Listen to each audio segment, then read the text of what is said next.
Yemwe couple, yemwe bantu mwashakanye, yemwe bantu mukundana. Ese telefone zanyu muzikoresha gute? Telefone ya mugenzi wawe uyikoresha gute? Ese uyifata nk'umutungo bwite wa mugenzi wawe? Cyangwa wumva uyifiteho uburenganzira 100% nk'ubwo ayifiteho? Telefone ni ikibazo hagati y'abashakanye, telefone ni ikibazo hagati y'abantu bakundana. Ni nayo mpamvu uyu munsi tuje kwibukiranya ku mategeko agera kuri 12 yagakwiriye kuranga cyangwa se agomba kuranga amakouple aribo bashakanye cyangwa abantu bakundana. Itegeko rya 12 ryo urishyireho akadomo. Ibi ngibi rero nabikuye ku rubuga rwa kora.com, ngiye ugiye kubibagezaho ndi Reyini Lioness.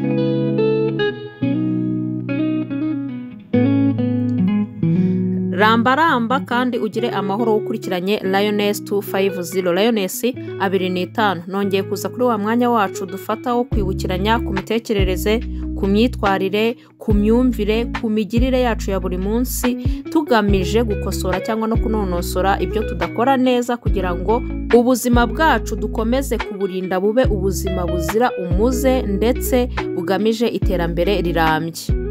Nkuko nabikubwiyeho rero uyu munsi tuje kwibukiranya ku mategeko ya telefone agera kuri 12.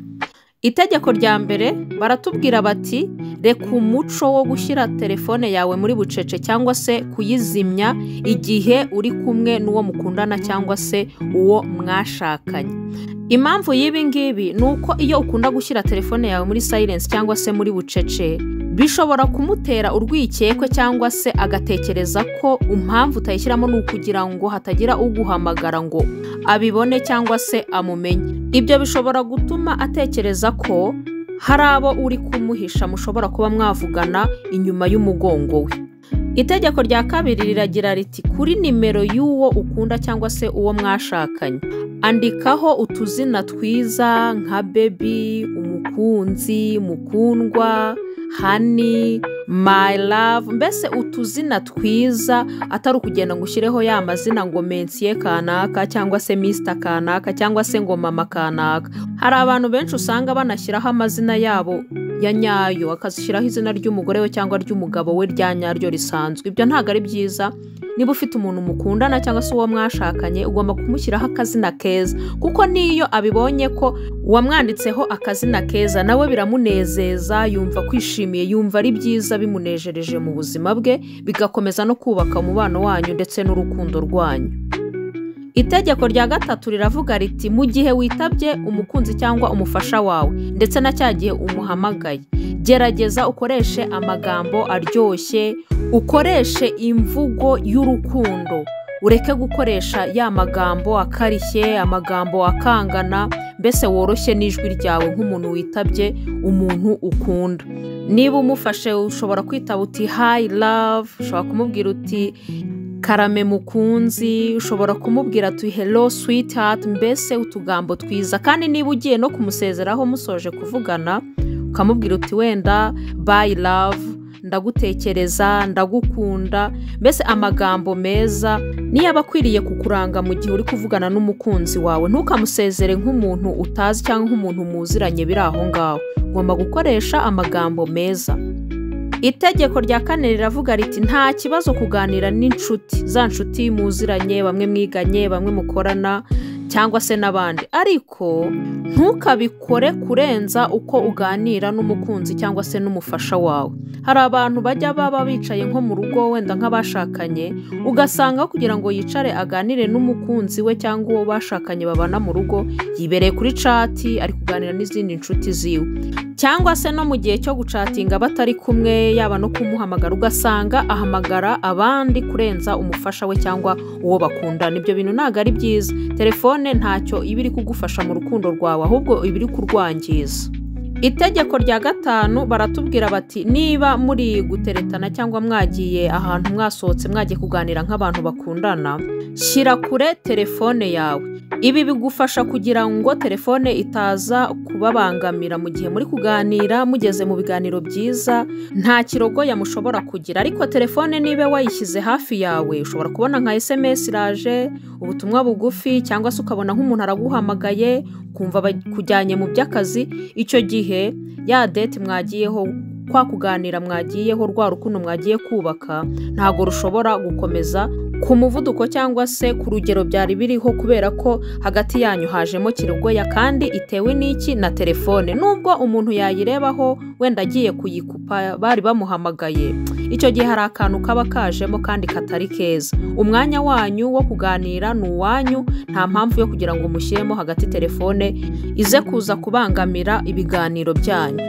Itegeko rya 6 baratubwira bati niba wumva ugiye guhuga, niba wumva telefone yawe ushaka kuyikuraho cyangwa se cya gihe ubona ko igiye gushiramo umuriro kandi utari bubone umuriro vuba, banza umenyeshe umukunzi wawe mbere. Ushobora kumuha ubutumwa bugufi, ushobora kumuhamagara ukamubwira uti telefone yanjye igiye kuzima, ushobora kumubwira uti ngiye kuba mpuze aya masaha ntuze kumbura. Icyo gihe iyo wamumenyesheje ntago ashobora kugira impungenge igihe ari buguhamagare ngo wange kwitaba cyangwa se asange telefone yawe itariho. Iyo asanze itariho agira impungenge cyane, ugasanga ataye umutwe, se wagize ikibazo, se byagenze gute. Ariko iyo wamumenyesheje mbere aba atuje, agategereza igihe ushobora kuza kumubwira ko wahugutse cyangwa se telefone yawe yasubiyeho. Itegeko rya 7 baratubwiye bati wikwimenyereza kwitaba ugahita uva iruhande rw'umukunzi wawe cyangwa se uwo mwashakanye. Icyo gihe byatera gukeka ko hari ibyo umuhisha cyangwa se hari ibyo udashaka ko uvuga yumva. Abantu bakunda kujya kwitaba telefone ugasanga bahagurutse iruhande rw'abakunzi babo kandi nta mpamvu, ukagira ngo agiye gushaka rezo. Biriya bintu ntago ari byiza. Uwo usize ashobora gukeka ibintu byinshi, ashobora no gukeka ko uri kumuca inyuma cyangwa se hari ibyo urimo kumugambaniramo. Ntabwo ari byiza rero ko wajya kwitaba telefone yawe uri kumwe n'uwo mwashakanye cyangwa uwo mukundana ngo uhite umuva iruhande. Niba wanajyaga rwose ubikora, ukwiriye kongera kwisubiraho ukabireka kubera ko ntago bizakubakira icyizere ku mukunzi wawe.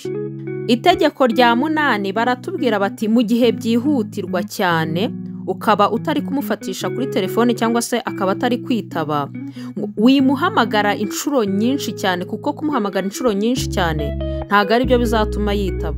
Niba atari kwitaba hari impamvu atari kwitaba, cyangwa se ngo umuhe ubutumwa bugufi nk'igihumbi, ibyo ntago ari byo biratuma yihutira gutabara. Ahubwo wowe tegereza igihe araza kukwitabira, kuko niba atari kuboneka kuri telefone hari impamvu.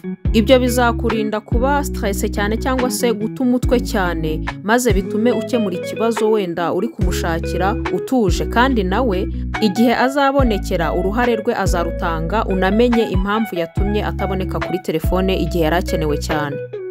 Itegeko rya 9 baratubwira bati igihe ubonye uwo mukundana cyangwa uwo mwashakanye akubibye, cya gihe aba aguhamagaye cyangwa se ukabona ubutumwa bwe bugufi, hita usubiza.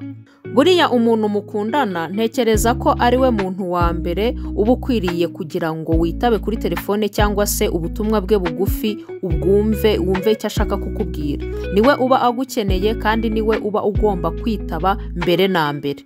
Itegeko rya 10 baratubwira bati bika nimero z'umukunzi wawe cyangwa se z'umufasha wawe nka nimero zihutirwa, za zindi bita emergency, zimwe ziza mbere, kuko nta wamenya hari igihe biba ngombwa ko ugera mu bibazo kandi umuntu wa mbere ubazwa, umuntu wa mbere wifashishwa ni umukunzi wawe cyangwa se uwo mwashakanye. Uwo nguwo rero nibe nimero ze ziri hahandi hari emergency, bizoroha cyane kugira ngo abashe kumenyeshwa icyabaye. Itegeko rya 11 riravuga riti mwitonganira cyangwa se mwigira kutumvikanira kuri telefone. Buriya kuri telefone ntago ari ahantu heza ho kuba mwatongana cyangwa mwashaka gukemura ibibazo byanyu. Oya, kuri telefone ntago biba ari byiza, kuko iyo abantu bari kuganira imbona nkubone hari byinshi bikemuka, kuko umuntu iyo ari kukubwira akureba amenya uburyo uri kwitwaramo, areba uburyo uri gukoresha, areba uburakari bwawe aho bugeze. Ariko kuri telefone ntago wamenya ko umuntu yarakaye cyane cyangwa se arimo kukubeshya. Rero kuri telefone ntago ari ahantu heza ho gutonganira cyangwa ho kubwirira umukunzi wawe amagambo akomeye akarishye. Murindire, mutegereze, mubonane, ibyo mutumvikanyeho mubivugane imbona nkubone, nibwo muzabasha kubikemura neza kandi bikabyara umusaruro. Itegeko rya 12 ari naryo rya nyuma nakubwiye ntiwashyiraho akadomo. Muri iki gihe bireze cyane, usanga ubuzima bw'abantu buri hanze cyangwa abantu badashobora kwihangana ibyabo bagahita babishyira hanze. Aha ni hamwe usanga tuvuga tuti umuntu agiye gukaraba, abayashyize kuri TikTok, abayabishyize kuri WhatsApp, ku mastati, ku biki, ahantu hose ugasanga ubuzima bw'umuntu buri hanze, aho yagiye, aho yakandagiye, icyo yariye, icyo yambaye, byose ugasanga biri hanze. Mu rukundo rero ho baratubwira bati niba ufitanye ikibazo n'uwo mwashakanye cyangwa uwo mukundana, niba hari ukutumvikana mwagize, wikwihutira kubishyira kuri stati, wikwihutira kubishyira ku karubanda, wikwihutira kubishyira ku masosho media, kubera ko aho uri kugenda ubipostinga ntago ari byo biri bukemure ikibazo. Yemwe no kugenda ubibwira buri umwe wese ntabwo ari byo bikemura ikibazo. Yego ushobora kubwira umuntu wizeye, umuntu w'inshuti yanyu, hagati yanyu uraza kubafasha kwiyunga, cyangwa se umujyanama mu by'urukundo, umujyanama w'urugo rwanyu, uwo wenda ushobora kubimubwira. Ariko iyo ugiye ubinyanyagiza ahantu hose ntabwo bizakemura ikibazo. Icya mbere na mbere ugomba gukora ni ukwegera uwo mukundana, ni ukwegera uwo mwashakanye mukabiganiraho, kuko ikibazo iyo cyabayeho, iyo kutumvikana kwabayeho, gukemurwa n'ibiganiro, kandi ibiganiro ni iby'abantu babiri, kuvugana ni iby'abantu babiri, ntago ari iby'umuntu umwe. Niba ubona hari n'ibyo utishimiye mu rukundo rwanyu, ntago kujya kubibwira abandi cyangwa se kubipostinga ku masosho media ari byo bizakemura ikibazo, ahubwo kubimubwira uwo nguwo nyirabyo nibyo bizabasha gukemura ikibazo. Niyo nzira nziza yo kugira ngo ikibazo cyawe gikemuke ndetse no kumvikana bibashe kugerwaho.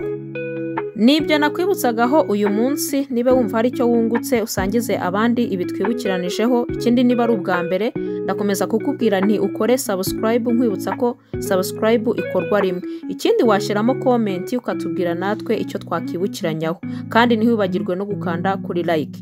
Tuzasubira ubutaha rero. Ciao, bye.